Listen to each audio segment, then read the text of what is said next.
La semana pasada vimos principalmente el enfoque de la ecología como ciencia, la ecología como una ciencia de nueva generación, una ciencia que corresponde al pensamiento complejo, a un paradigma distinto de conocimiento, que es un conocimiento sistémico, y que obviamente es una ciencia nueva que incorpora a las demás ciencias. La ecología integra la biología, la física, la genética, la climatología, la economía, etcétera.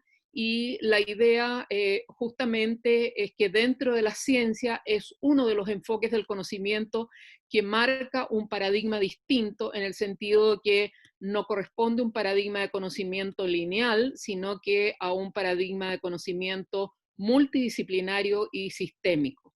Vimos después el enfoque de la ecología social y política, que vamos a sintetizar ahora, y terminamos con la pregunta, ¿y los derechos de la naturaleza? Y por lo tanto, hoy día vamos a abarcar el enfoque de la ecología profunda, que es la corriente filosófica que ha estado discutiendo, reflexionando sobre los elementos constitutivos de un paradigma biocéntrico, centrado en la vida y los sistemas de la vida, más que antropocéntrico, y después hacer un compilado de cuáles son los principios de estas ecologías y cómo nosotros podemos ir sistematizando con el objeto de asegurarnos que en el proceso constituyente como sistema estén incorporados estos distintos principios y enfoques de la ecología. Lo que vimos inicialmente fue ecología social, que es un componente de la ecología política, y ahí los principios fundamentales de la ecología social eh, que vimos y que ustedes ya a esta altura, particularmente después del estallido social, ya se ha hablado mucho, ya la gente se identifica. El primer principio de esta ecología social es que todos los problemas ecológicos y ambientales son problemas sociales y que están generados por una cultura y un sistema de relaciones principalmente basados en la dominación y en la jerarquía. ¿Dominación en qué sentido? En una dominación sobre la naturaleza, en general una visión jerárquica del hombre por sobre la naturaleza, de utilitarismo y dominación de la naturaleza a través del extractivismo principalmente, y obviamente esta dominación de la naturaleza también se reproduce en un sistema jerárquico de relaciones sociales. Y por lo tanto, acá un primer postulado es que los problemas ecológicos son también problemas sociales. El segundo principio de la ecología social, que es súper relevante, es que establece que el problema de fondo de los problemas ambientales es la ideología del desarrollo moderno, y eso tiene que ver con una economía basada en el concepto de crecimiento. Este tema también ha sido ampliamente discutido a propósito de los distintos conversatorios, de los distintos cabildos, posteriormente al estallido social, y obviamente hoy día, particularmente la ciudadanía tiene súper claro que desarrollo no es lo mismo que crecimiento económico. Eh, Particularmente, además, entendemos que la economía, digamos, para el desarrollo de la sociedad y de la naturaleza, no es una economía basada en la competencia y la no colaboración, sino que al contrario, es una economía basada en la colaboración. También hay una crítica desde la perspectiva de la ecología social a esta economía basada en la explotación y no en la armonía con la naturaleza. Y también un tema súper relevante que se ha planteado acá es que eh, la forma de explotación de la naturaleza ha ido permeando la forma de explotación a las personas y también la forma de explotación al interior de la sociedad humana. Hay otro principio fundamental de la ecología social, que es que es fundamental trabajar en una economía ecológica, no solamente en un enfoque, sino que en una economía, una disciplina económica ecológica que transforme radicalmente las relaciones de poder fundadas en la jerarquía y en la dominación. Y finalmente, también la ecología social establece que la nueva política no debe tener como único objetivo salvar el planeta, sino que también crear una sociedad ecológica de carácter participativo y horizontal, una alternativa política a nivel de base. Y este tema es súper importante, porque en general lo que hemos visto a propósito del calentamiento global, de la extinción de especies, etcétera, es que el mensaje es, bueno, tenemos que salvar el planeta, tenemos que resolver los problemas del clima, lo principal es el planeta. Y es obvio que si el planeta no existe, no existe tampoco la vida humana. Pero acá la ecología social es súper clara al señalar de que no va a haber posibilidad de salvar el planeta si es que no creamos primero una sociedad ecológica, es decir, una sociedad de carácter participativo, democrático, horizontal, etc. Por lo tanto, volviendo al primer principio, y aquí hay una circularidad, todos los problemas ecológicos son problemas sociales y políticos. Mientras no resolvamos estos problemas sociales y políticos, va a ser muy difícil que puedan resolverse los problemas ecológicos. La ecología social, por lo tanto, establece, y acá un punto súper relevante, particularmente para la nueva constitución, eh, la ecología social plantea la creación de una cultura política distinta. Y esta cultura política está basada en una visión ciudadana de la sociedad y del desarrollo y previene de que la sociedad se limite a cumplir o a someterse a los proyectos de desarrollo del Estado.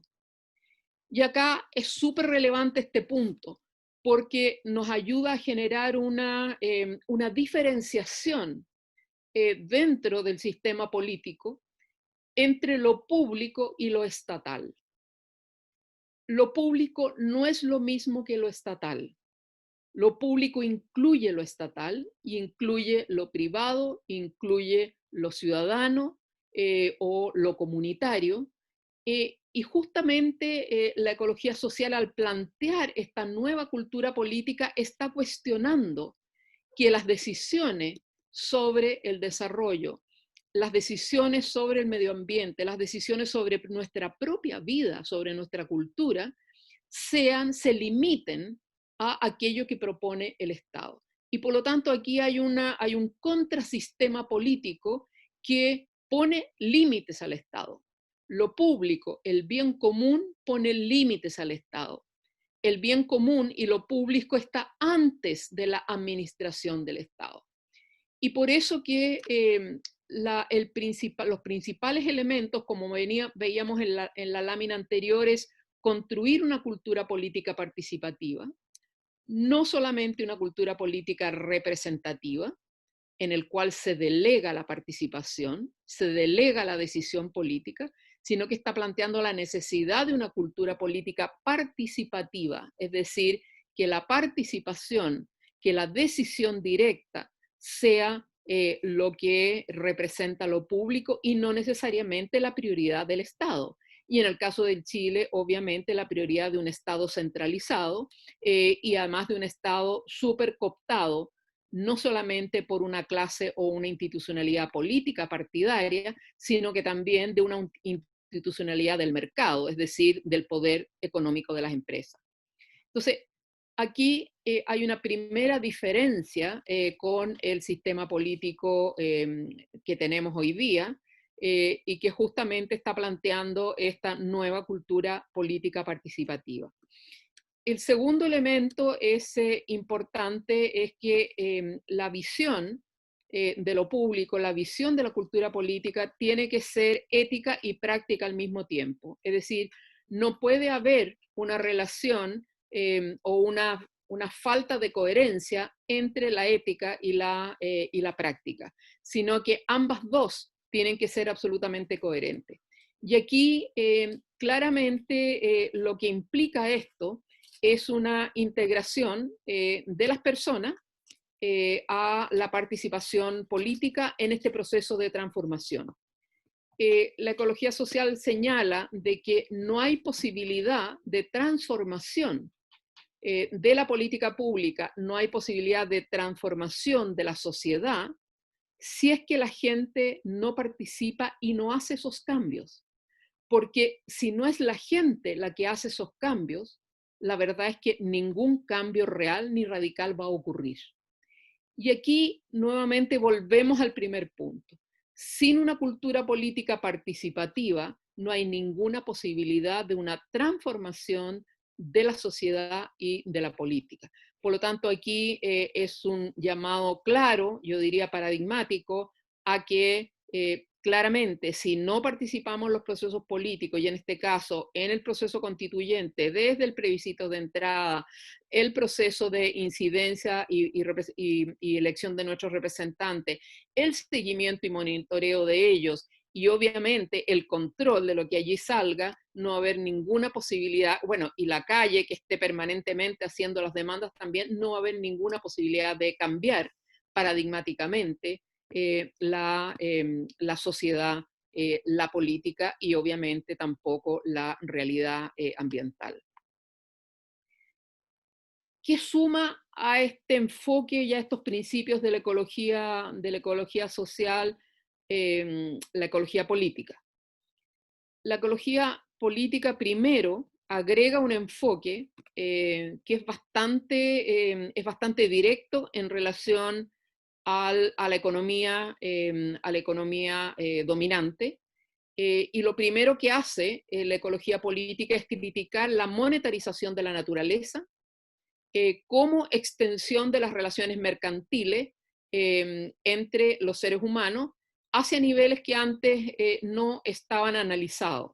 Y por lo tanto, el primer elemento que aporta la ecología política, la ecología social, es la crítica a la mercantilización de la vida y de los procesos de la biosfera.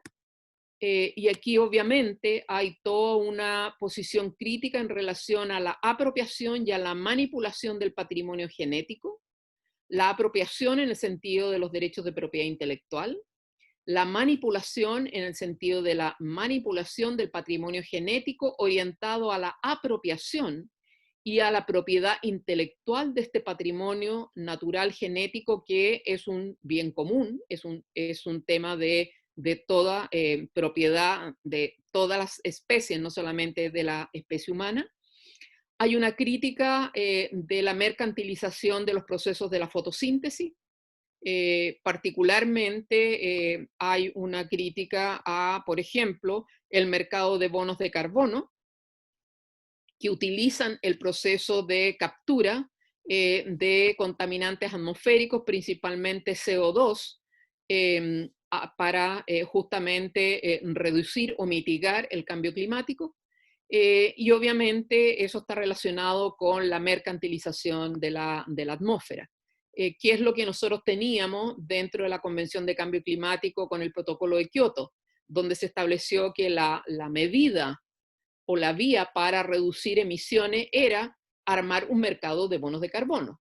Y por lo tanto, los que querían reducir y consideraban que era muy caro hacerlo en Europa, podrían comprar un cupo en la atmósfera o en la captura de los bosques del Amazonas, y por lo tanto había a través de eso una mercantilización de las funciones del ecosistema amazónico en la captura de CO2.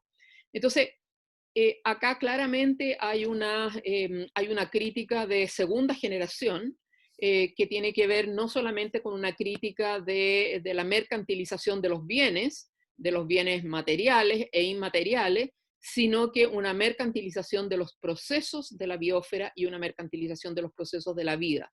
Algo que es un tremendo aporte crítico de la ecología política a lo que hoy día tenemos el desafío de construir. Acá en el caso de Chile, ustedes han visto en los últimos meses toda esta discusión sobre si vamos a ir hacia temas de liberalización del país para cultivos transgénicos, si vamos a firmar o no una nueva profundización del acuerdo de APEC con Asia, o tratados de libre comercio que incluyen este tráfico de bienes y servicios, donde están no solamente los bienes naturales, sino que están los servicios que provee la biosfera al planeta y a la especie humana. Un segundo elemento y un aporte de la ecología política es la crítica de la tecnología y de las infraestructuras. Particularmente hay una crítica a lo mega, a lo grande, al gigantismo. Hay una crítica en general de la ecología política a las megaciudades, a las megaestructuras, principalmente las megaestructuras industriales, las megaestructuras militares, las megaestructuras empresariales de las corporaciones transnacionales, en la medida en que claramente siendo mega, las estructuras generales que sostienen estos sistemas mega son estructuras autoritarias que solamente son posibles de mantener a través del control. Y con eso también hay una crítica velada desde la ecología política, que también la plantea en el primer punto, a solo manejo de la política por parte del Estado. El Estado centralizado es concebido también como una mega estructura política que pasa a llevar la estructura política de las localidades, de las comunidades y de los territorios. Un tercer elemento que es tremendamente relevante y que está vinculado al primero es la crítica de la ecología política a la tendencia del capital, al capitalismo directamente, en la medida en que el capitalismo, a través de explotación del medio ambiente, la explotación de la naturaleza a través del extractivismo y de las personas, obviamente, a través de la fuerza de trabajo, es análogo, es un paradigma análogo de explotación, lo que ocurre es que crece en forma expansiva y exponencial. Expansiva, ¿por qué? Porque el capitalismo al generar capital mediante el extractivismo, al transformar los bienes naturales en bienes financieros, lo que ocurre es que utiliza esos bienes financieros para aumentar el extractivismo o la explotación de la naturaleza.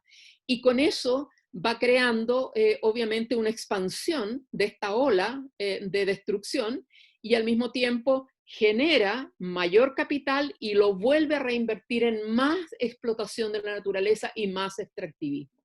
Por lo tanto, claramente señala que el capital y el capitalismo tiene este elemento que no solamente es expansivo y por lo tanto va a terminar explotando hasta los últimos rincones del planeta, sino que es exponencial y es por eso la crítica al crecimiento económico, este crecimiento exponencial, que crea una fantasía, una distorsión completa de una economía real que debiera basarse en las capacidades del planeta. Y señala en esta crítica al capitalismo, la ecología política, señala que este extractivismo, esta explotación de la naturaleza y de las personas implica una desposesión de las comunidades de sus territorios. Cuando el capital ingresa a un territorio para extraer recursos naturales, claramente genera un desplazamiento de las comunidades locales, no solamente las comunidades humanas, sino que las comunidades de animales, de plantas, etc.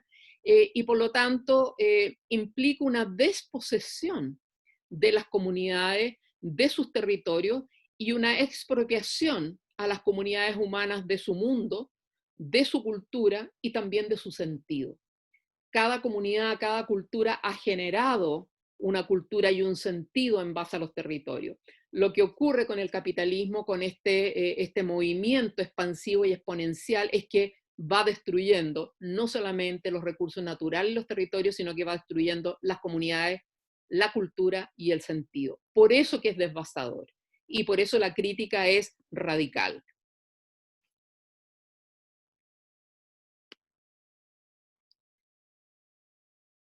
¿Cuáles son los principios de la ecología política? Claramente son la exigibilidad de los derechos humanos, eh, y también los derechos de las demás especies, pero parte como política el de los derechos humanos, y vamos a ver después por qué, lo vamos a ver con el tema de los derechos de la naturaleza, por qué basa y se centra en la exigibilidad de los derechos humanos. Eh, es porque, vamos a explicarlo después, pero es principalmente porque las constituciones, al ser constituciones políticas de acuerdo entre los humanos, lo que tiene que ocurrir es que los humanos asuman la vocería de los derechos de la naturaleza. ¿Y por qué la vocería de los derechos de la naturaleza? Porque la naturaleza no tiene voz y por lo tanto va a ser bien difícil, salvo que haya una interpretación de la política y de la sociedad humana sobre esos derechos de la naturaleza, que la naturaleza pueda representarse. O pueden quedar muy bonitamente establecidos los derechos de la naturaleza en constituciones como por ejemplo la de Bolivia o la de Ecuador, pero son difíciles de ejecutar porque no hay un procedimiento en el cual la naturaleza directamente pueda ser un sujeto de ejercicio de derechos, de sus propios derechos, salvo que haya una representación de esos derechos de la naturaleza a través de un defensor de la naturaleza, es decir, un sujeto activo, con legitimación activa reconocido en el marco jurídico de la sociedad humana, que tome el rol de representar el sujeto de derechos que sería la naturaleza. Entonces, por eso que se centra en la exigibilidad de los derechos humanos, pero incorpora los derechos, los elementos de la naturaleza, como vamos a ver después. El segundo principio de la ecología política es la economía ecológica, y claramente se señala la economía ecológica como aquella que es capaz de satisfacer las necesidades de las personas, las necesidades de las demás especies dentro de los límites del planeta. Por lo tanto, claramente esta economía ecológica es totalmente, digamos, va en una, o es totalmente contradictoria o confronta directamente la economía, digamos, capitalista, en el sentido de que señala que no es posible el crecimiento económico, dado que la economía se desarrolla dentro de un planeta limitado. El tercer elemento de la ecología política es justamente por el tema de los derechos humanos y de la participación directa de las comunidades en la distribución de la riqueza y de los beneficios del desarrollo. ¿Por qué distribución de la riqueza? No es que va a distribuir la plata de los ricos, aunque también, pero acá distribución de la riqueza se refiere a que el patrimonio común de la humanidad, el patrimonio de la naturaleza, el patrimonio natural de un país, del planeta, tiene que ser distribuida. Es derecho de todos, no solamente de algunos que se apropian de estos bienes naturales. Y de los beneficios del desarrollo es porque obviamente la riqueza o el patrimonio no es solamente la naturaleza o el patrimonio natural, también es el patrimonio cultural, también es el patrimonio de la tecnología, etcétera, y por lo tanto todo aquello debieran ser bienes públicos.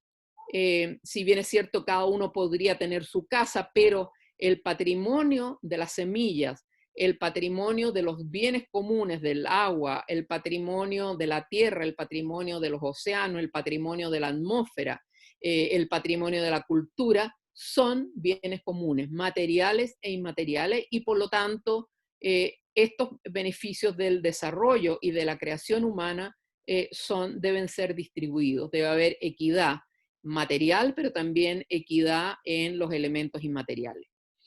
El cuarto principio de la ecología política es la distribución del poder y la participación vinculante.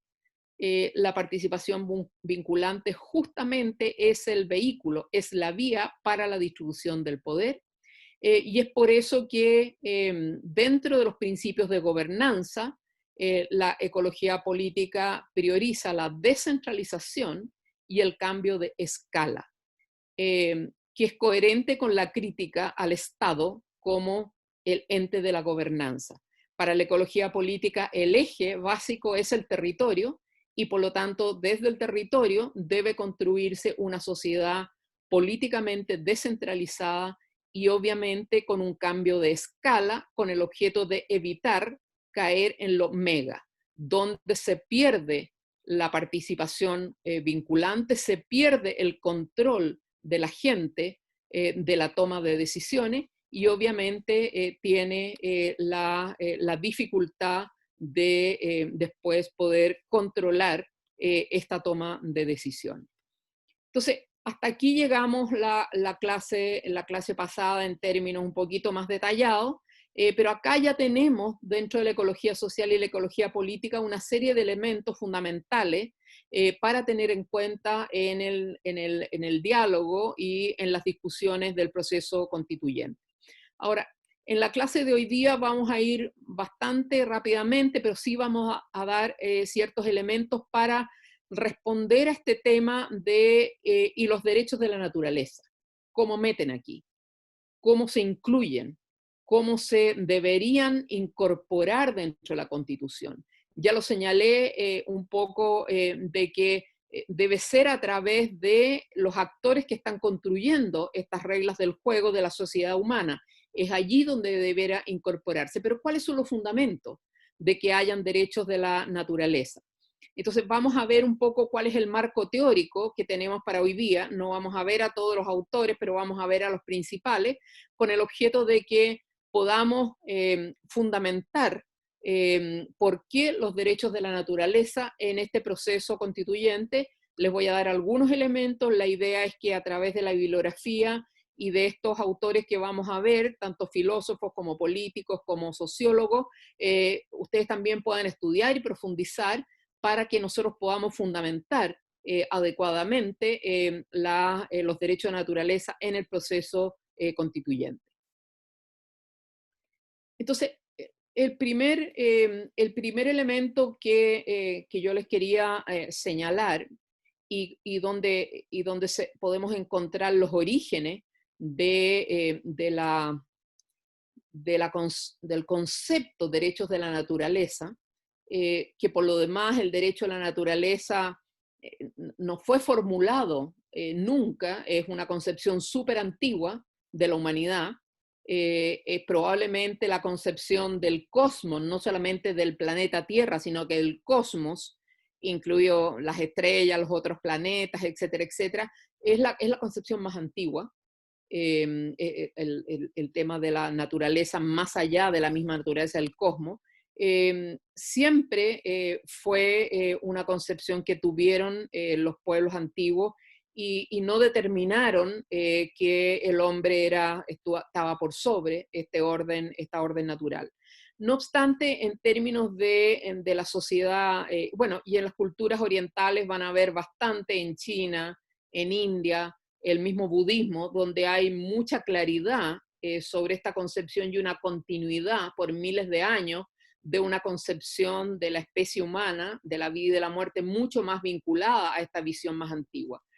Pero en la filosofía occidental, la primera vez que se usa en la filosofía moderna, este concepto de ecología profunda o de derechos de la naturaleza, es en la década de los 70 por el filósofo noruego Arne Næss. Arne Næss es un filósofo noruego, fue decano de la Facultad de Filosofía de la Universidad de Oslo, y qué es lo que él fue el primero que acuñó, así como el biólogo alemán Haeckel acuñó el concepto de ecología.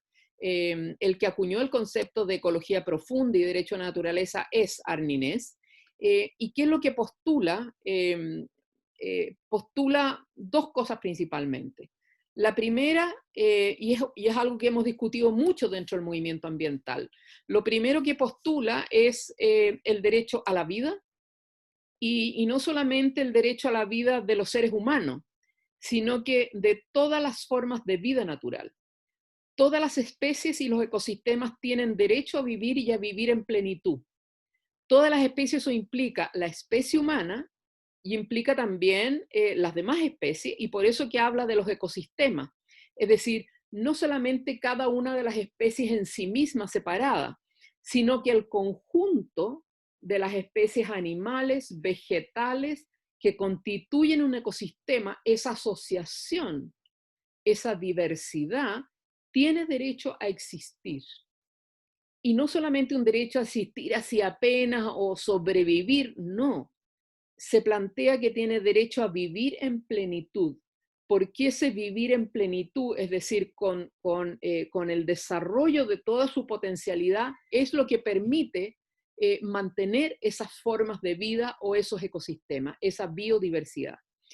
Eh, y entonces, acá nosotros vamos a encontrar un elemento que es tremendamente relevante, que se ha utilizado mucho en bioética y ha sido el fundamento de la Convención de Biodiversidad, por ejemplo, y varios de los protocolos dentro de la Convención de Biodiversidad, pero este derecho a existir es un derecho a existir más allá del derecho de los humanos. Y aquí hay un primer tremendo aporte de la ecología profunda. El segundo postulado que es fundamental es la igualdad entre todo lo vivo. Es decir, además del derecho que tienen todas las formas de vida a existir, a vivir y a vivir en plenitud, hay una igualdad entre todas las formas de vida. Y claramente lo que plantea la ecología profunda es que el ser humano no está por encima o fuera de la naturaleza.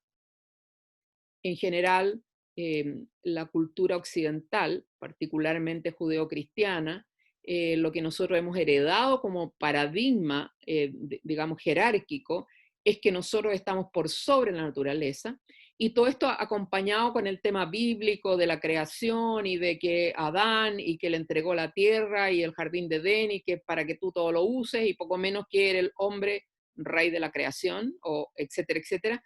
Todo eso generó una concepción totalmente antropocéntrica, jerárquica, donde se ha puesto al hombre por sobre la naturaleza. Y acá la ecología profunda señala que no está por sobre naturaleza y que no está fuera de la naturaleza o de las demás especies, sino que el ser humano es una parte y debe actuar en armonía con el todo, con la naturaleza.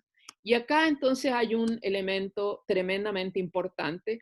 Ha sido súper caricaturizado por una serie de críticos de la ecología profunda. Entonces han dicho, no, que esta ideología es una ideología biocéntrica y por lo tanto nosotros seríamos igual de importantes que un árbol y que cómo se les ocurre y que nosotros somos hijos de Dios y por lo tanto somos sobrenatural y la naturaleza es natural. Y claro, Dios está allá, la naturaleza está acá, es como un conjunto de materias y nosotros estamos entre Dios y la naturaleza y por lo tanto tenemos una parte sobrenatural y por eso seríamos jerárquicamente superiores a la naturaleza. Este paradigma, que es un paradigma antes del paradigma judeocristiano y antes del paradigma científico y todo, claramente viene a poner al hombre o al ser humano como una parte y obviamente como no superior dentro de la naturaleza, y por lo tanto son dos postulados tremendamente rupturistas. Ahora, ¿cuáles son los principios más detallados de la ecología profunda?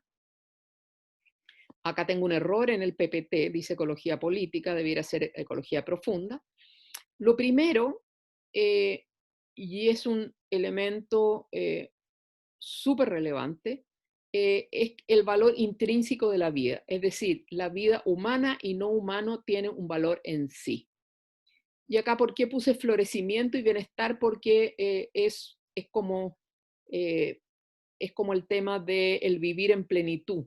Y además porque tiene que ver con todo el tema de desarrollarse en forma completa con todas las potencialidades, un florecimiento completo, que es el momento final del desarrollo de una planta antes de dar el fruto que la va a perpetuar. Y el bienestar, ¿por qué? Porque es una situación de armonía, no de estrés. Y además porque se ha utilizado mucho acá en todo el movimiento animalista el bienestar animal. El bienestar es un concepto que implica derechos. Entonces, por eso que puse un poco esos dos conceptos. El segundo elemento es que la riqueza de las formas de vida constituyen valores en sí. Esto está súper desarrollado ya digamos, en las políticas ambientales, en los principios, por ejemplo, de la Constitución, de la Convención de Biodiversidad, el protocolo de Aichi. Este tema ya está desarrollado como un fundamento filosófico de las nuevas políticas ambientales, pero igual es tremendamente importante tenerlo siempre acá, en el sentido de no señalar, mira, la verdad es que esta forma de vida es más importante que la otra, la verdad es que hoy día, no sé, los mamíferos son superiores a los reptiles, o este no tiene, o no sé, cada elemento tiene un orden, una forma y un lugar, y todos tienen valores en sí. El tercero, que es muy relevante, es que el ser humano no tiene derecho a reducir la vida, las formas de vida, salvo satisfacción de las necesidades vitales.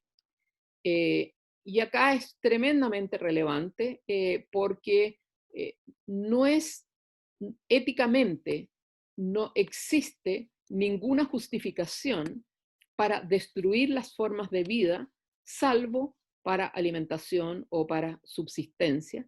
Y por lo tanto, destruir formas de vida para enriquecerse, para acumular capital o para negocio, lucro, no tiene ninguna justificación ética desde la perspectiva de la ecología profunda.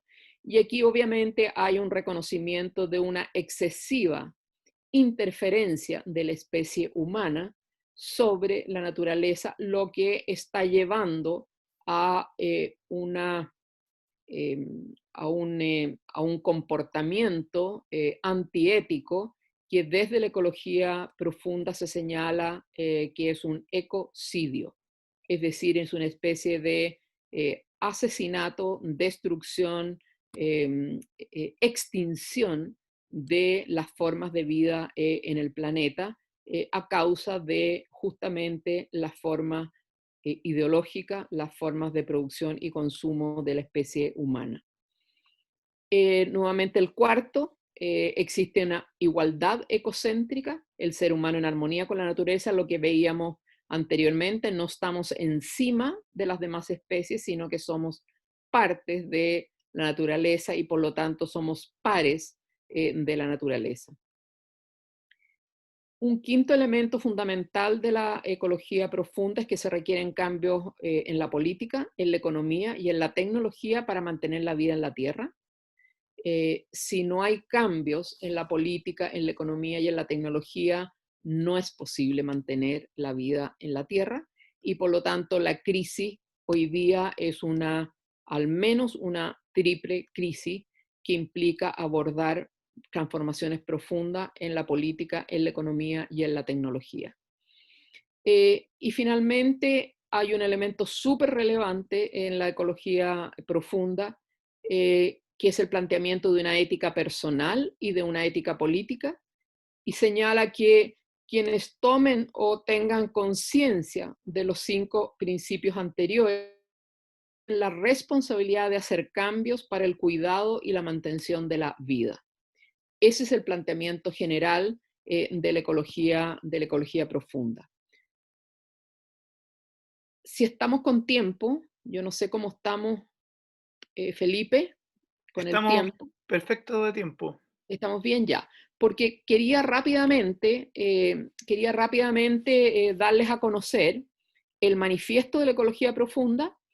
Este manifiesto ustedes lo pueden encontrar si van digamos, internet, se meten y buscan Arne Naess o George Sessions, que es un filósofo norteamericano. Pueden verlo, es un manifiesto en el cual Arne Naess y Sessions escribieron este manifiesto, los mismos principios que le señalé anteriormente, pero hay un manifiesto que está explicado, cada uno de los elementos, que es súper relevante, está traducido al español, no en detalle, pero los que leen inglés hay muchas más traducciones y hay un análisis de cada uno de estos elementos y son súper orientadores. Entonces son 8 puntos, los vamos a ver muy rápidamente, porque después quiero mostrarles algunos elementos que aportan pensadores actuales, sociólogos, filósofos, etcétera, justamente de esta perspectiva no de la ecología superficial, como señala Arne Ness, sino que desde la ecología más profunda, que es la que nos interesa, justamente porque lo que necesitamos hoy día es un cambio de paradigma. No solamente una ecología superficial que está basada en los estudios de impacto ambiental o prevenir los impactos ambientales, pero no cambiar naturalmente la forma en que nos relacionamos con la naturaleza.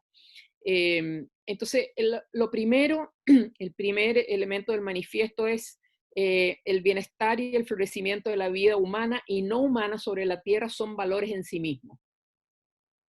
Estos valores son independientes de la utilidad del mundo no humano para los fines del ser humano. Y este tema es tremendamente relevante porque acá se rompe con el paradigma utilitarista que está tremendamente fortalecido, yo diría principalmente en la filosofía previa al marco científico, y donde después con pensadores como Newton o como Descartes, vamos a ver que en general lo que ocurre es que incluso dentro del paradigma científico vamos a tratar y vamos a conceptualizar la naturaleza como un conjunto de bienes materiales que son útiles para el hombre y donde desde esa perspectiva utilitarista que da origen un poco al paradigma de la revolución industrial, de la tecnología y la revolución industrial, vamos a valorar estos bienes de la naturaleza solamente en la medida de que son útiles para nosotros. Y los que no son útiles para nosotros no tienen valor. Por lo tanto, aquí hay una especie de restricción y finalmente hay una mirada tremendamente fascista, antropocentrista fascista, en el sentido de desechar, excluir, sacrificar todo aquello de la naturaleza que no es útil para el hombre, además de restringir la naturaleza a un conjunto de materias primas. Y, y esto es tremendamente relevante porque es todavía la concepción dominante. O sea, todavía nosotros tenemos, y los conceptos de desarrollo nacional o el proyecto del Estado de intervenir en los territorios o de conceptualizar que vamos a generar más desarrollo en la Araucanía o vamos a generar más desarrollo en la Patagonia, significa la máquina de moler carne para todos aquellos territorios que no han sido dominados y intervenidos con esta señal de la utilitarismo humano en relación a su propio beneficio o a la generación de riqueza. Por lo tanto, no es valorado lo que no es posible de manejar y obviamente de apropiarse. Entonces, aquí hay un primer elemento que es tremendamente revolucionario y que señala el valor de la naturaleza más allá de la utilidad para la sociedad humana. El segundo tiene que ver con ya no solamente con el bienestar de la vida humana y no humana y su valor en sí, sino que el valor de la diversidad de las formas de vida. El valor de la diversidad de las formas de vida constituye un valor en sí, es un valor en sí mismo también, y obviamente es lo que permite valorar el sistema sistema completo de la vida. Si no valoramos la diversidad, necesariamente vamos a estar excluyendo, destruyendo, simplificando, empobreciendo, disminuyendo las formas de vida, lo que significa una tremenda alteración de la vida. La vida no es solamente un conjunto de formas, especies, ecosistemas, sino que la vida depende y es también las relaciones entre estas especies, estos ecosistemas, y por lo tanto la mantención del conjunto de la biosfera, que es un sistema. Y es un sistema, bueno, hay teóricos y filósofos como el autor de la hipótesis Gaia, donde señala que el planeta Tierra en su conjunto es un sistema vivo, del cual es fundamental todos sus elementos, y no solamente la biosfera, sino que también la atmósfera, donde no hay vida, pero que es absolutamente fundamental para la mantención de la biosfera. Por lo tanto, no solamente tenemos que mantener los sistemas físicos que permiten la vida en el planeta, sino que obviamente hay que integrarlo como parte que permite la mantención de esta biosfera. Entonces, acá es súper relevante el enfoque filosófico, porque es absolutamente coherente con lo que veíamos en el caso de la ecología como ciencia, en el cual es importante y se estudian los individuos, las comunidades, los ecosistemas, eh, eh, hasta llegar a la biosfera en su conjunto, pero no solamente las estudiamos a ellos, sino que estudiamos el sistema de relaciones. Y acá en la filosofía es tremendamente relevante porque justamente se valora también estas relaciones. Y estas relaciones desde la ecología serán el traspaso de energía, etcétera, etcétera. Pero en el caso de la filosofía es justamente la diversidad de las relaciones que permiten la continuidad de este todo que es la biosfera. El tercer elemento, y que lo vimos dentro de los principios, es que los humanos no tienen derecho a reducir esta riqueza, esta diversidad, salvo para satisfacer las necesidades vitales. Un cuarto punto, y es principalmente el que estableció una crítica casi como de inquisición a Arninés, señalando de que poco menos que era sacrílego, etcétera, etcétera. Si hubiera habido inquisición, lo habrían torturado, lo habrían matado. Es que el florecimiento de la vida y de la cultura humana es compatible con la reducción sustancial de la población humana. Señala este principio del manifiesto que el florecimiento de la vida no humana requiere un descenso en la población humana. Y este tema, bueno, este es un tema que está tremendamente tratado en todas las políticas de Naciones Unidas, tiene políticas de población, tiene una serie de cuestiones, pero este tema es un tema absolutamente condenado desde la perspectiva del pensamiento judeocristiano, particularmente que es el dominante. No ha sido tocado por la bioética. La bioética en general ha tenido discusiones sobre la necesidad de reducir la población humana con el objeto de poder mantener la sociedad humana dentro de los límites del planeta en cuanto a consumo de recursos naturales, pero nunca se ha logrado en términos, digamos, independientes el plantear de que el poder mantener la vida no humana en este planeta requiere un descenso de la población de los humanos, de la especie humana.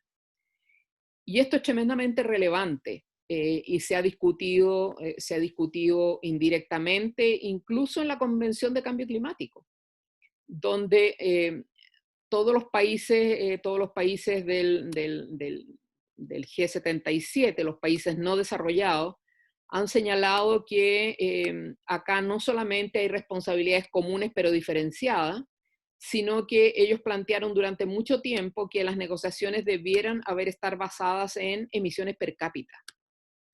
¿Por qué? ¿Por qué emisiones per cápita? Porque obviamente un norteamericano tiene una emisión per cápita 20, 18, 20 veces más que un hindú o que un chino. Un chileno probablemente será un décimo o un octavo, pero señalaban los hindú al inicio de las negociaciones de cambio climático que la verdad es que el tema de la reducción y de las mitigaciones no debiera ser por PIB ni debiera ser por nación, sino que debiera haber sido por per cápita.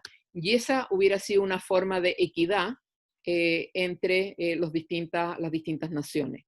Entonces, acá este es un elemento que obviamente en un mundo más judeocristiano, muy dominado por una población vinculada a un derecho a la vida, pero solamente a la vida humana, ha sido difícil de discutir, pero es un tema que verdaderamente desde la perspectiva de la ecología política tenemos que discutir en la medida en que hay dos pasos. Claramente, si es que nosotros queremos no solamente la reducción de las emisiones para revertir el calentamiento global, sino que si vamos a generar una sociedad humana que viva dentro de los límites del planeta y no que consuma 2,5 planetas y que además no deje nada para las futuras generaciones, claramente hay dos etapas. La primera es distribuir, y eso implica que para que todos puedan comer o para terminar con el hambre en el mundo es necesario que algunos consuman menos. Eso se llama contracción y convergencia en la política internacional, pero implica que hay un sector que tiene que contraerse con el objeto de que otro sector de la humanidad pueda tener un cierto nivel de bienestar. Hay niveles de bienestar que tienen que bajar con el objeto de que otros seres humanos puedan asumir un mayor nivel de bienestar y tener algún tipo de convergencia. Y es por eso que hay todo un pensamiento y una línea en la economía donde se señala que ya no es la satisfacción de las necesidades, sino que es ver cuál es la satisfacción de lo suficiente que es necesario para una vida digna. Y ahí aparece el concepto de línea de dignidad, más que la línea de riqueza o línea de pobreza, y ahí debiera haber una convergencia entre los que tienen más, los que tienen menos, con el objeto de llegar a una línea de dignidad que sea universalizable y por lo tanto todos los seres humanos tengan un referente similar. Perdón, me pasé una. El quinto ya lo vimos en los principios, pero está señalado también en el manifiesto: la intervención humana en el mundo no humano es actualmente excesiva y la situación se va degradando rápidamente. Eso no tengo para qué explicárselo, lo tenemos todo clarísimo. Tenemos que cambiar nuestras orientaciones políticas de forma drástica en el plano de las estructuras económicas, tecnológicas e ideológicas. La situación resultante será profundamente diferente de la actual. Es decir, tenemos que apuntar no solamente a cambios y a reformas, sino que tenemos que apuntar a transformaciones profundas. Este tema no es solamente en el ámbito de la constitución, del proceso constituyente en Chile, sino que también en el marco de todos los acuerdos que tenemos. Hoy día hay un grupo enorme de científicos, incluso en la Convención de Cambio Climático, que está señalando de que no solamente necesitamos el tema de la mitigación, y el tema de la adaptación, que serían como reformas para mitigar las emisiones y para adaptarnos a los cambios que vienen, sino que lo que requiere una estabilidad climática es la transformación de las formas de producción y consumo. Y aquí claramente hay un camino, un horizonte de cambio que nos llevan a imaginar y a construir una sociedad enteramente distinta. El séptimo punto es que el cambio ideológico consiste principalmente en valorar la calidad de la vida de vivir en situaciones de valor intrínseca, más que en tratar sin cesar de conseguir un nivel de vida más elevado. Por lo tanto, cambia y señala que tendrá que producirse una toma de conciencia profunda de la diferencia que hay entre el crecimiento material y el crecimiento personal, independiente de la acumulación de los bienes tangibles. Yo creo que este es un elemento que está súper en discusión hoy día, particularmente entre los jóvenes y en aquellos sectores que han tenido, que ya tienen tienen una educación y que obviamente se dan cuenta de que no tiene ningún sentido mayor bienestar material, sino que obviamente se requiere una mayor equidad social en el caso de los bienes naturales y de los bienes físicos tangibles. Y finalmente el punto que les decía de que hay una convocatoria a la política, a comprometerse con la política. El Manifiesto de Ecología Profunda en su 8º punto y final dice: quienes suscriben los puntos que se acaban de enunciar, es decir, los 7 puntos anteriores, tienen la obligación directa o indirecta de obrar para que se produzcan estos cambios necesarios para la supervivencia de todas las demás especies del planeta, incluida la del ser humano. Este es un manifiesto que es absolutamente revolucionario desde la perspectiva del paradigma del crecimiento económico, del paradigma individualista y antropocéntrico que mantenemos hoy día y que hoy día obviamente son las líneas matrices de la sociedad y que por lo demás han sacralizado no solamente el individualismo, sino que han sacralizado la propiedad privada, el consumo, la acumulación de bienes, el consumismo, etc.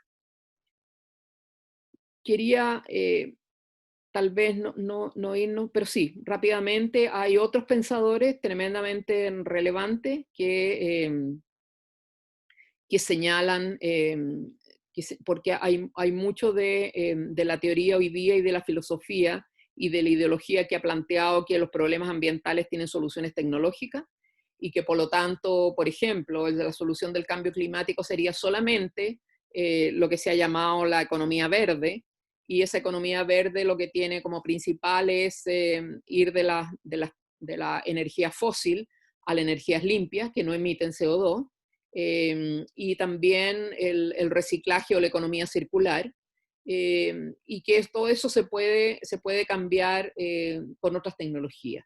Entonces, ahí hay una crítica de muchos filósofos y pensadores sobre que la verdad es que esta ideología tecnocrática casi que es muy arrogante y señala que se puede hacer un barniz y por lo tanto señalar que la solución a problemas ambientales como el cambio climático es seguir con lo mismo, un capitalismo verde. Aquí hay una crítica tremenda y señala que obviamente es totalmente distinto de lo que nosotros necesitamos. La ideología tecnocrática, critican ellos, en general es arrogante. Cree que con esta creación del hombre seremos capaces de controlar cualquier evento atmosférico, climatológico, sociológico, etcétera, de superación de la seguridad alimentaria, etcétera, y señala que eso no es posible, no es coherente con el sistema de la vida y su mantenimiento, y al contrario plantean el ecocentrismo, que tiene virtudes como humildad, responsabilidad, reverenciar la vida y priorizar el cuidado, defender la tecnología de bajo impacto, rechazar esta cosa mega o la despersonalización en todas sus formas, principalmente las ciudades, y donde claramente hay principios como la homeostasis, como la diversidad, que deben ser centrales dentro de este paradigma no antropocéntrico, sino que ecocéntrico. Hay otro pensador que es tremendamente relevante y que ustedes tal vez lo conocen, principalmente por un libro que se llama El fin del empleo. Tiene varios anteriores. Es Jeremy Rifkin, del año 83, él todavía está vivo, es un asesor de varios gobiernos en el mundo. Él tienen una obra que es anterior a es como del año 83, ese libro se llama Algeny. Eh, es un, él señala claramente cuáles son las dos alternativas que tenemos que deberíamos tener hoy. Él lo planteó el año 83, pero es lo que estamos enfrentados hoy día con el cambio climático y con la crisis de la extinción de especies y con las crisis sociales de inequidad en todo el mundo. Él dice que tenemos dos futuros frente a nosotros, dos futuros posibles.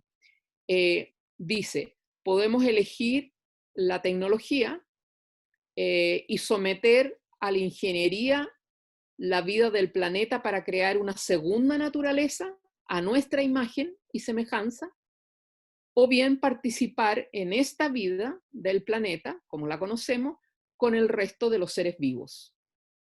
Por lo tanto, aquí dice que hay una diferencia entre conocimiento tecnológico, el que nos posibilita apropiarnos de la vida de nuestro alrededor, pero también hay un conocimiento empático. Y ese conocimiento empático nos permite cooperar mejor con la comunidad de vida del planeta. Y no solamente armar una especie de sistema o de ecosistema que está creado por nosotros a nuestra imagen y semejanza, como los alimentos genéticos, la inteligencia artificial, la tecnología de automatización, los chips en el cerebro, el comportamiento. Es decir, tenemos esas dos alternativas y todavía la especie humana tiene esa alternativa.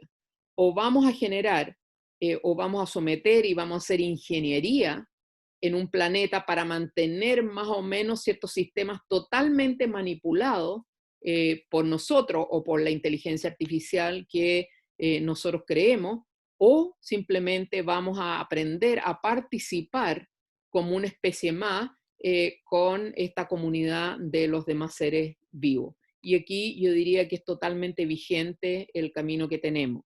Ahora, obviamente plantear esto en un proceso constituyente tal cual es totalmente revolucionario y nos van a decir que estamos locos, que estamos volados, etcétera, etcétera.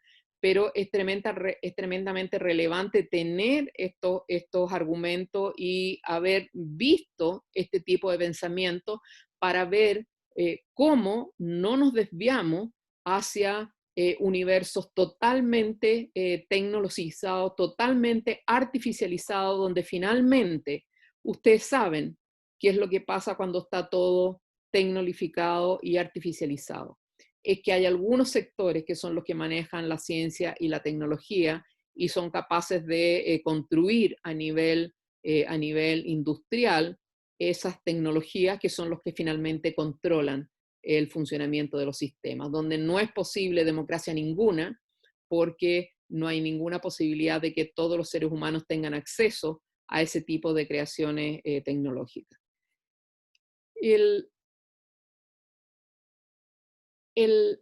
Hay un elemento tremendamente relevante, perdóneme, y voy a terminar con dos láminas más. Hay un elemento tremendamente relevante que plantea Rifkin en este texto y en otro, que tiene que ver con la seguridad humana. Hoy día se está planteando seguridad hídrica, se está planteando seguridad de las comunidades en un contexto de tremendos impactos climáticos, casi entre 3 y 4 grados más, tsunami, huracanes, eventos extremos, elevación del nivel del mar, etc. La seguridad vinculada a los temas militares, la seguridad vinculada a la competencia por acceso a recursos naturales como agua, como litio, como etcétera.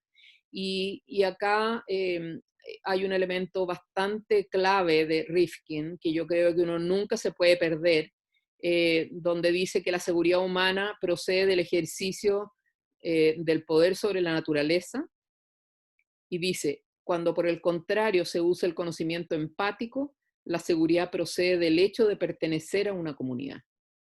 Entonces, aquí hay dos elementos donde uno se basa en o el conocimiento tecnológico, cuando tenemos un poder sobre la naturaleza y creemos que podemos mantenerla con esta tecnología, o por el contrario, cuando tenemos un conocimiento empático, un conocimiento profundo, donde nuestra seguridad humana como especie procede del hecho de pertenecer a esta comunidad de la vida y tener estas relaciones de colaboración, de empatía, etcétera, etcétera, como lo vimos.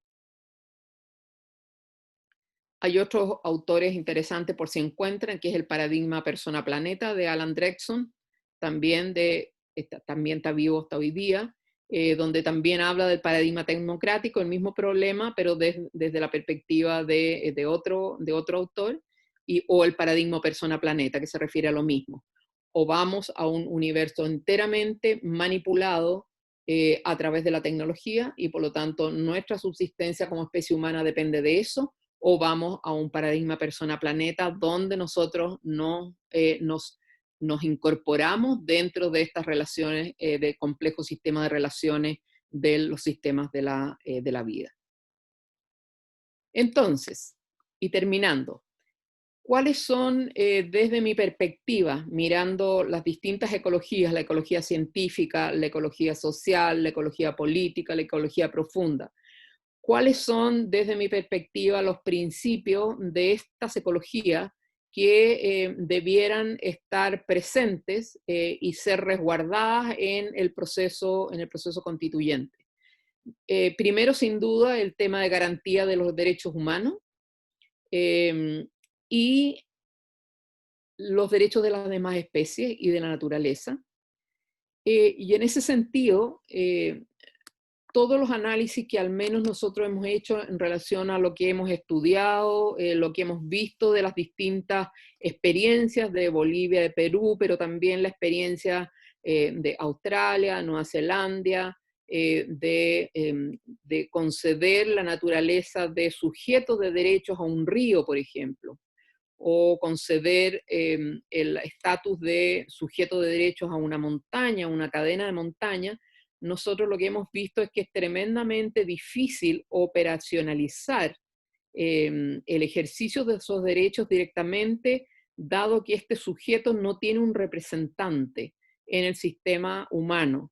Y en ese sentido, nosotros creemos que la garantía de los derechos de las demás especies y de la naturaleza debieran estar vinculados a las garantías de los derechos humanos. Y eso, desde nuestra perspectiva, de dos maneras.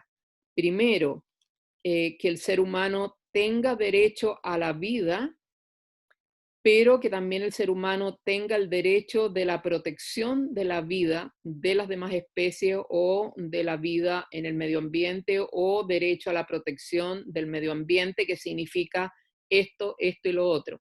Por lo tanto, hacer de que cada ser humano, dentro de su ejercicio de derechos, esté incorporado el ejercicio de defender los derechos de la naturaleza. Por lo tanto, ser el vocero o el representante de los derechos de la naturaleza.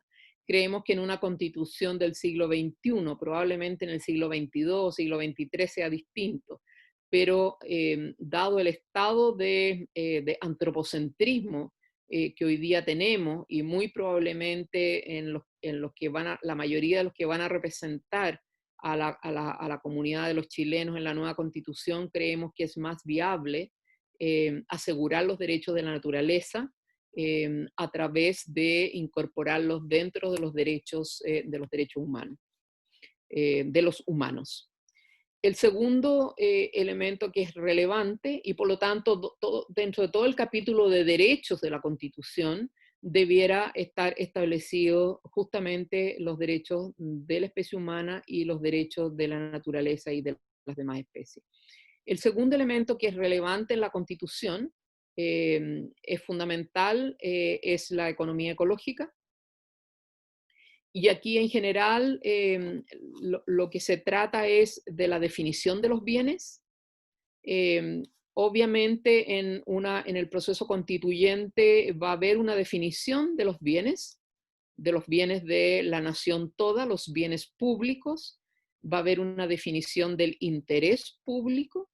Y aquí nosotros tenemos que ser súper claros de resguardar en esas definiciones de los bienes públicos el acceso equitativo, la satisfacción de las necesidades de las personas, pero dentro de los límites del planeta y obviamente incorporando a las demás especies y a las generaciones futuras.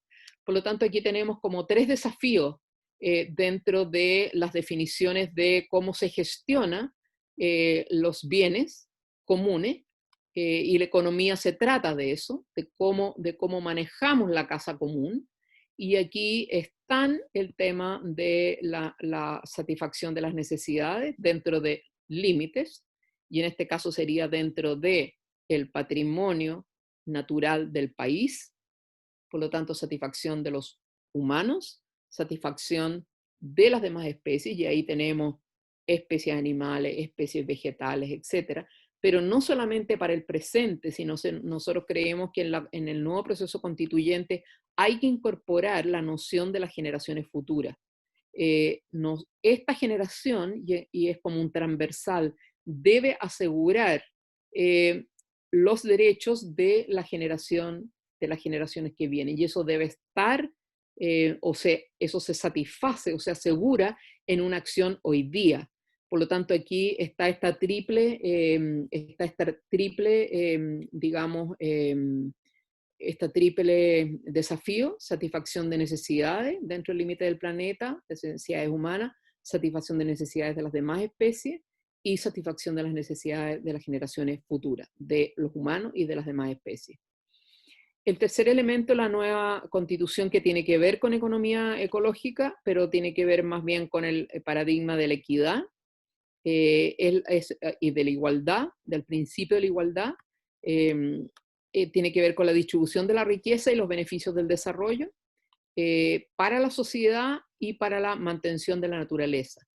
Y esto es tremendamente importante porque acá no solamente va a haber una distribución equitativa de los bienes públicos y el uso equitativo de los bienes públicos para el beneficio y desarrollo de la sociedad, sino que también para la mantención de la naturaleza. Por lo tanto, aquí hay deberes de distribución de estos beneficios, pero también, hay derechos y deberes, y estos deberes también incluyen de que esta distribución de los bienes y de los beneficios tenemos que incorporar una parte para mantener la naturaleza.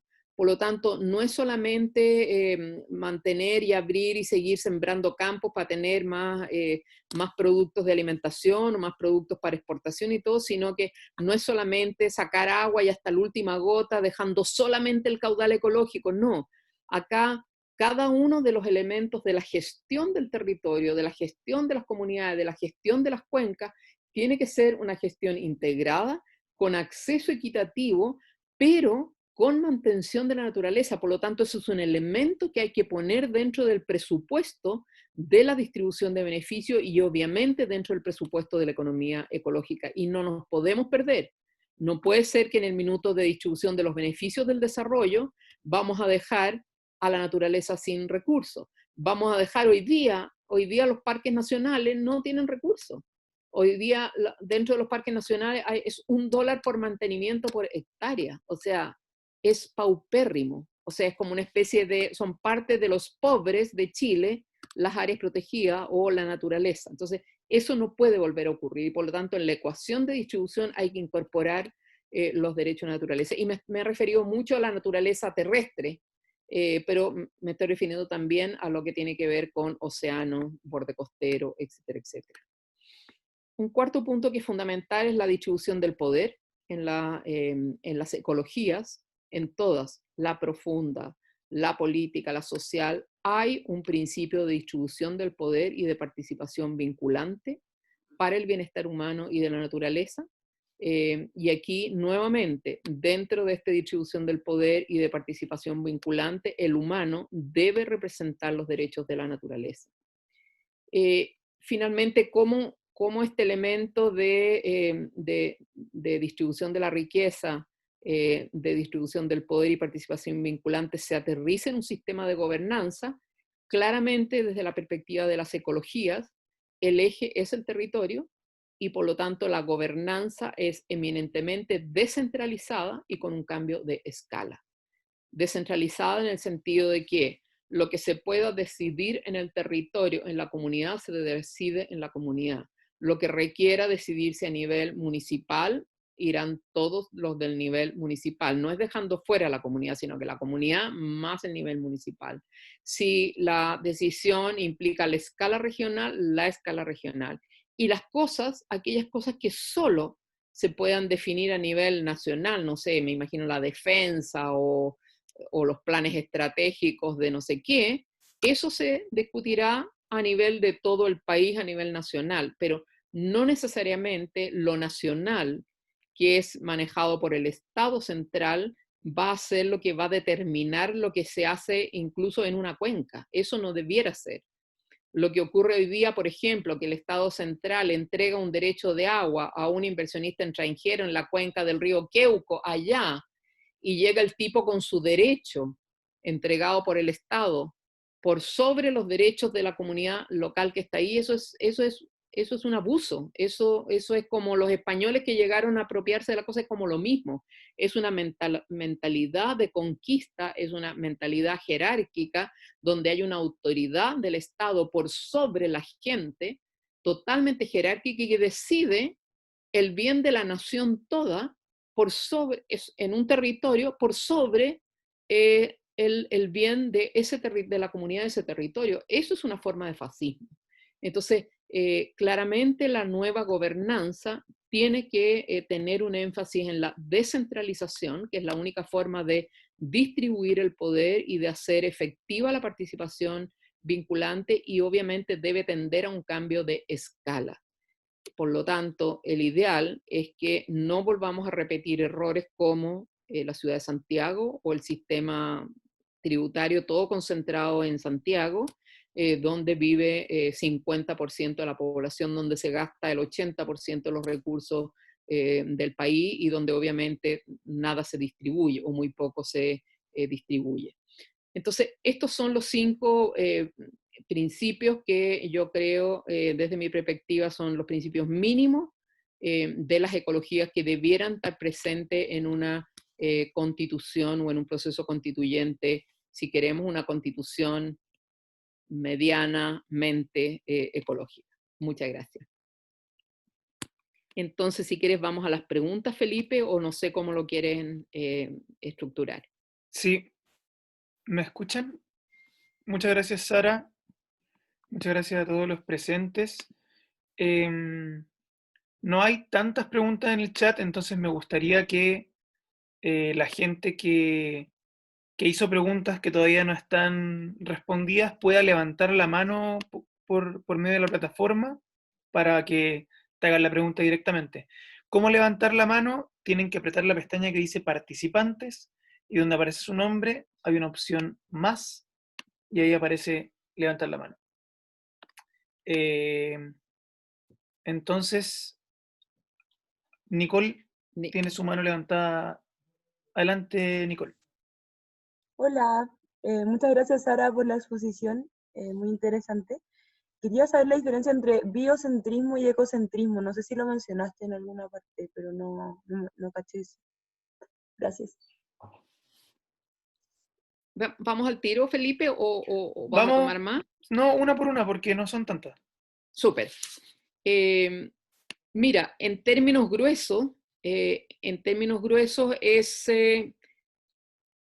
lo mismo en términos sociopolíticos.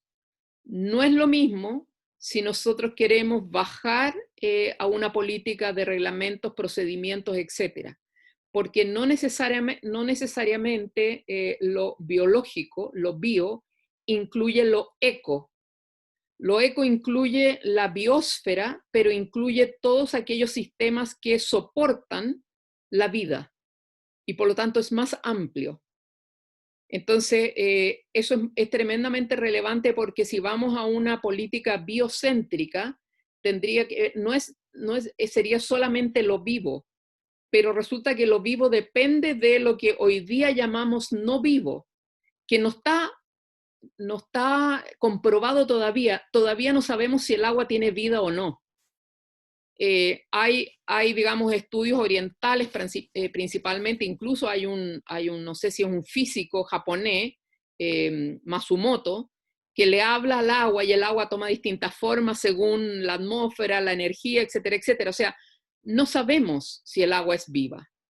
En eh, la Tierra tiene una serie de virus, bacterias, hongos, o sea, no es viva en sí, pero está compuesta por una serie de elementos minerales, etcétera, y también elementos vivos que constituyen este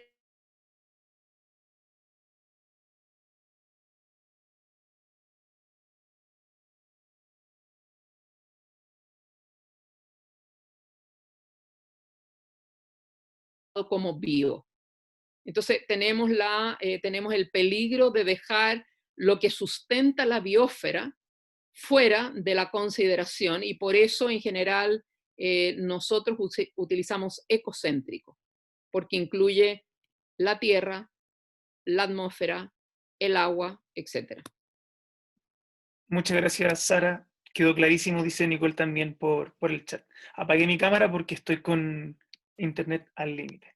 Quedan 2 palabras con mano levantada. En el fondo, vamos con Nicolás y Se nos después fue Felipe, Caterina. pero hay dos. Sí.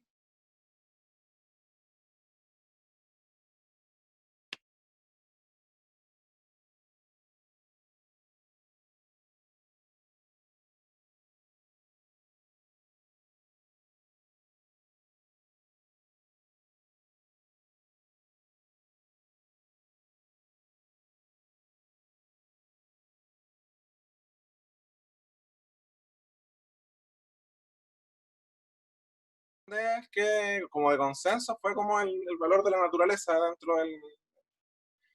Está como ese valor, digamos. Entonces, ¿cómo articulamos para poder llegar a plasmarlo en la Constitución? ¿Tenemos que levantar un constituyente a través de un partido político? ¿Cómo lo ves tú? O sea, yo creo que no solo uno o lo otro, yo creo que hay que emplear todos los instrumentos y los caminos que tengamos. Yo creo que, como tú muy bien señalas, el hecho de que en el ejercicio constituyente, que fueron estos cabildos preparatorios para algo que nunca ocurrió después, pero la sistematización de aquello está dentro de los 4 lugares. 2 de los 4 principales temas eran la protección de la naturaleza como una prioridad. Y obviamente la protección del medio ambiente y los ecosistemas, y o sea, eso está claro y salió como prioridad, porque hoy día probablemente en Santiago la gente que vive en las ciudades lo tiene como menos consciente, pero la gente en los territorios lo tiene absolutamente consciente.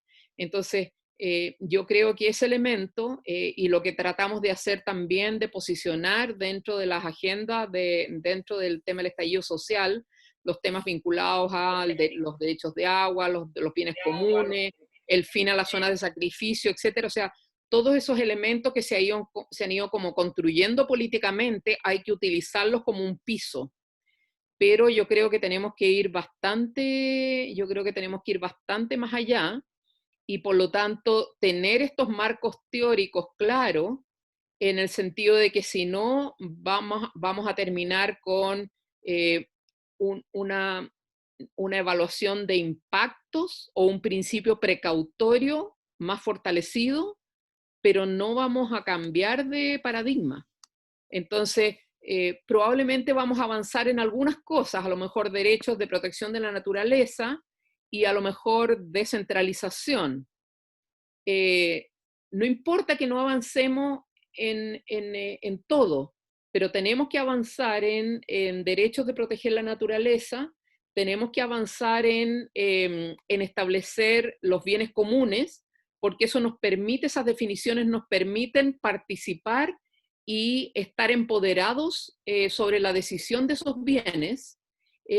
Y también tenemos que tratar de ganar elementos claves como la toma de decisiones, la descentralización, etcétera, etcétera, porque estratégicamente necesitamos bajar la toma de decisiones cada vez más cerca de la gente para proteger el medio ambiente.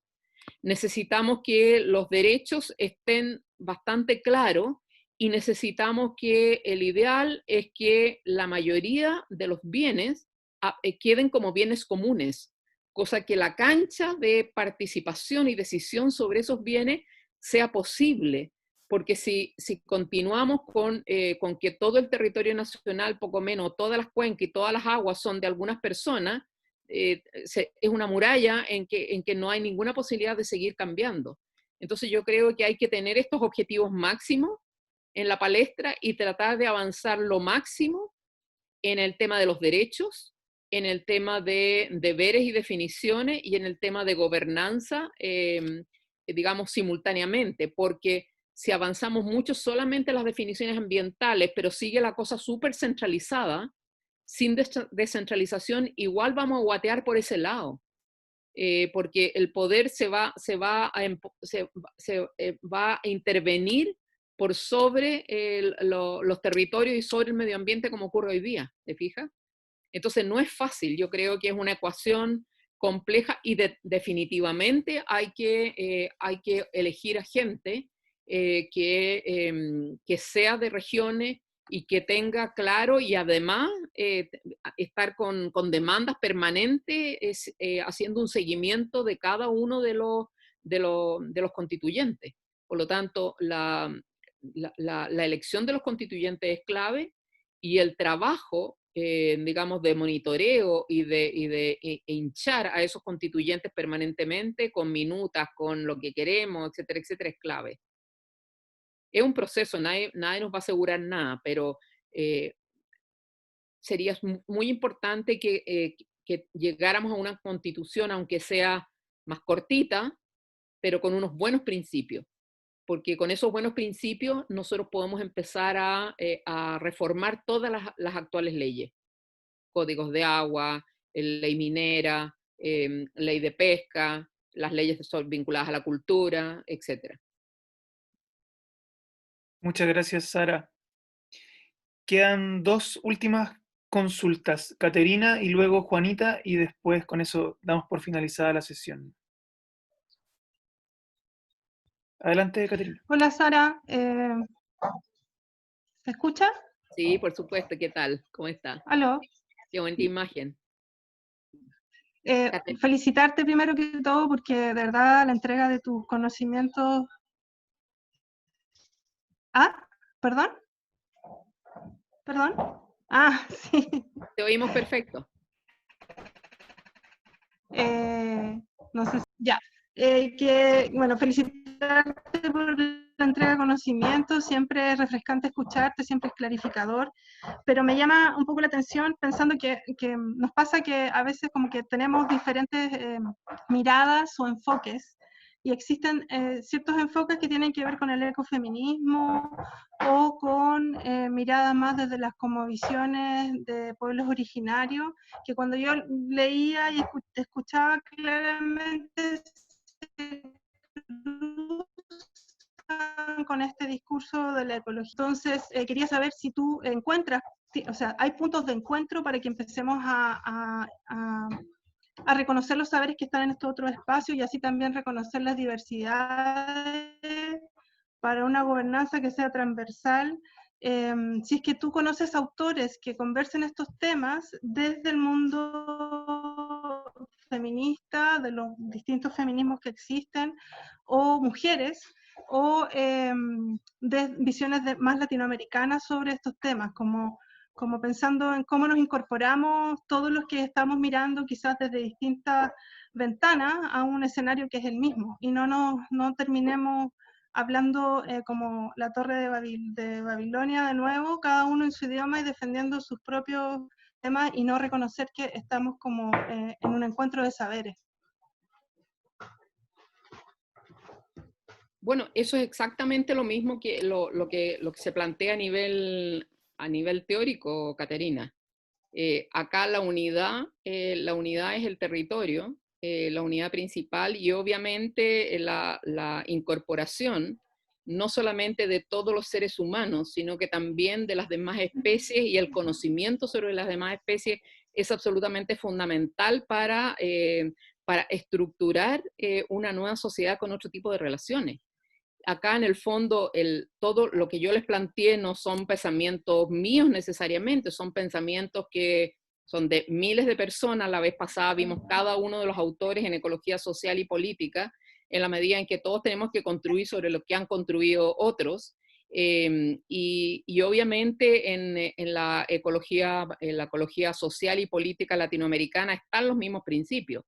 Y dentro de la producción en América Latina, yo diría que es muy fuerte, más que la gente que viene del mundo de la biología, es mucho más fuerte el mundo que viene de la sociología, el pensamiento. Una de esas personas es Eduardo Gudinas, está dentro de la bibliografía que nosotros le entregamos a la Universidad Socioambiental.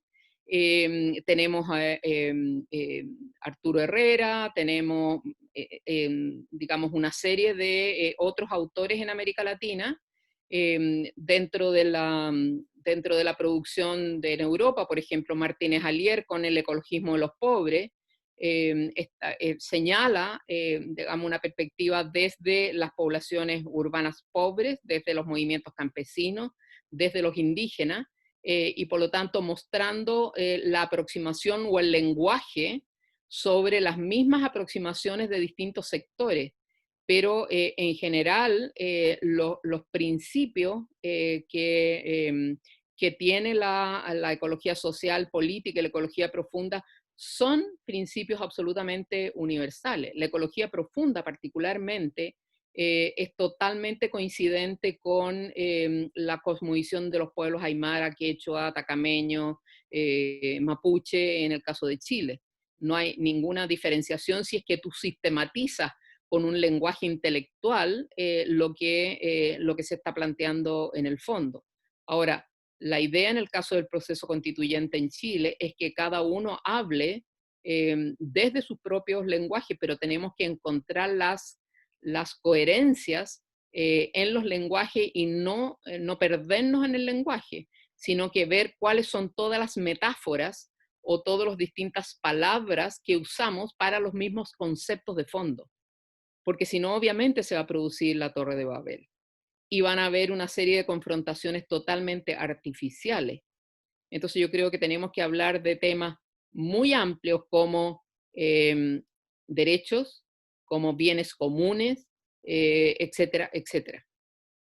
Yo no veo que hayan diferencias. En general son conceptos y enfoques enteramente coincidentes. Lo que pasa que la formación y la cultura de los distintos sectores tiene el uso de palabras distintas y tiene que haber un prediálogo y una aclaración de la traducción de lo que esos términos significan, porque lo que está detrás son las cosmovisiones que le van a poner una serie de elementos a una cosa y otra.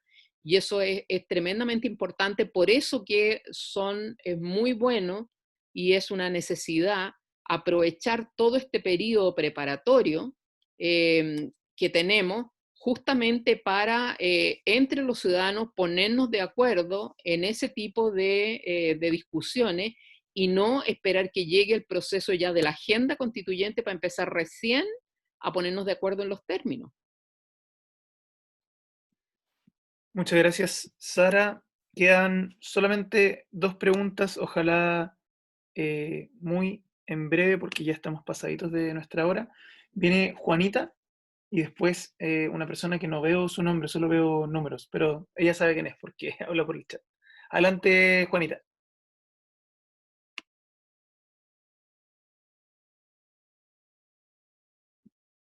Si no, vamos derechamente con la otra persona, por mientras. Sí, ¿aló? Ah, no, ahí sí, ¿Aló? Juanita, adelante. Juanita. Perdón, es que tenía silenciado el micrófono y no me di cuenta. Dale las gracias a Sara por la estupenda y didáctica presentación. Quería pedirle a ella un consejo. Mira, el coronavirus nos pospuso una situación de crisis climática en lo que son las prevalencias y las cosas de importancia vital en este momento, ¿no es cierto? Pero no lo desapareció, o sea, la cosa sigue ahí y viene grande. Y detrás de eso viene la crisis de biodiversidad, ¿cierto? Y todos sabemos que detrás de eso viene el gran problema del cambio climático, todo está encadenado, ¿no? me preocupa, y quiero compartirlo con todos, pero quiero que tú me aconsejes, desde tu experiencia, cómo enfrentar a esta generación de geoingenieros que quieren atacar el cambio climático desde la intervención ingenieril sobre lo que son los procesos y las relaciones del planeta. Me refiero a tirarle fierro al océano para aumentar no sé qué cosa, para hacer esta carretera hídrica que va muy avanzada, hay enormes intereses detrás para que el agua no se pierda en el mar, o sea, con una ignorancia tremenda con respecto a los ciclos de la naturaleza. Y bueno, nosotros no hemos hecho más que intervenir negativamente sobre la naturaleza y hacer experimentos, en mi parecer, son sumamente peligrosos. Pero en general, cuando tú te encuentras con que esto a veces son oportunidades de inversión, otras veces son oportunidades de trabajo, en fin, todo esto, ¿cómo balancear desde el punto de vista de la ecología, del conocimiento y contraargumentar adecuadamente para que este tipo de cosas no se nos cuelen dentro de lo que es el trabajo de la constituyente en un tiempo más, como una excusa para desarrollar mejor el país? Bueno, Juanita, la verdad la pregunta es excelente, porque justamente tú estás mostrando la disyuntiva de los dos caminos que señalaba Rifkin, o los dos caminos que señalan todos los filósofos que vimos recién. O sea, aquí o tenemos este camino que es una ilusión de que vamos a resolver los problemas con la tecnología, o simplemente un camino donde volvemos y vemos las reglas, las relaciones y cómo funciona el sistema de la vida, y aprendemos a ser inteligentes y comportarnos como corresponde para asegurar una seguridad en el largo plazo, una seguridad de la especie humana en el largo plazo. Y obviamente el tema de la geoingeniería, y particularmente temas como la carretera hídrica o lo que tú señalas, no solamente digamos, el tema del hierro en el mar, sino que digamos, inyectar CO2, etcétera, etcétera, etcétera. Simplemente es un camino de artificialización, de manipulación de los sistemas que mantienen hoy día la vida en el planeta, que es absolutamente brutal, que son imposibles de sostener en términos económicos para todos, y que van a ahondar la crisis porque van complejizando los impactos. Van detonando otros impactos cuyas consecuencias no conocemos. Y nosotros ya tenemos una lección, que fue el desarrollo nuclear en la década de los 50, de los 40 y de los 50, donde nos fuimos con la energía nuclear por el tema bélico, ¿no es cierto? Pero además para justificarlo y para proyectar plutonio, la justificamos y dijimos no, que la energía nuclear se puede generar para generar electricidad, y nos metimos en toda esta cosa donde generamos desechos que no son posibles de custodiar por millones de años, como el plutonio, y que peor aún son materiales sensibles que sirven para hacer armas de destrucción masiva. Entonces, esa lección de ese camino ya sabemos lo que produce. Y ahora queremos seguir con el tema del fierro en el mar o reinyectar CO2 no sé dónde. O sea, esta es una cuestión pero ya de como kafkiana, donde simplemente nosotros creemos que es de una tremenda irresponsabilidad, donde en el fondo se está jugando a seguir manipulando los sistemas que permiten la mantención de la biosfera para los intereses de algunos sectores muy específicos, no tomando en cuenta de mantener el sistema de la biosfera para todos, y con niveles de dependencia de algunos sectores que tú te mueres. O sea, todo lo que ha sido la manipulación genética de las semillas, el patentamiento de las semillas y lo que significa eso en el sentido del encarecimiento de la producción agrícola, porque vamos a tener que pagar por un bien común que es la semilla. El tema de los insumos agrícolas, que hay semillas que no producen sin los insumos agrícolas que compramos. O en el caso de la carretera hídrica, donde tú haces trasvasije de cuencas masivo entre el río Queuco y la región de Atacama, pasando por Santiago y todo entubado en esta ruta hídrica, ya sea la de Vía Marina, que es un tubo por el mar, o las de Juan Sutil, que es un canal de superficie, digamos, en la tierra, donde finalmente lo que significa la imagen, que es someter a las distintas ciudades y actividades del país a la UTI, entubada completamente, funcionando en forma artificial, dependiendo de otros ecosistemas, sacándole aguas a uno para entregarles a otro de una forma totalmente artificial que no es posible de mantener sin mantener ese sistema artificial, que significa enormes insumos económicos y energéticos. Entonces, es dispararnos en los pies seguir con ese tipo de soluciones, porque no son posibles de mantener. Si nosotros ya entendemos lo que pasó en el norte, que Juan Van Kessel le llama el holocausto al progreso.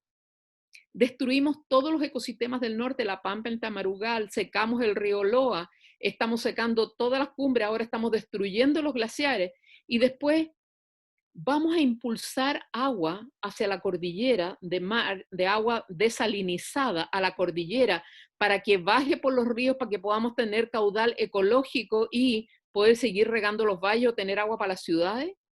¿De qué estamos hablando? ¿Con qué insumo energético? ¿Con qué materiales? ¿Quién va a controlar ese procedimiento? ¿Quién va a ser el dueño de la desalación? ¿Quién va a ser el dueño de la impulsión? ¿Quién va a distribuir el agua? ¿A qué costo?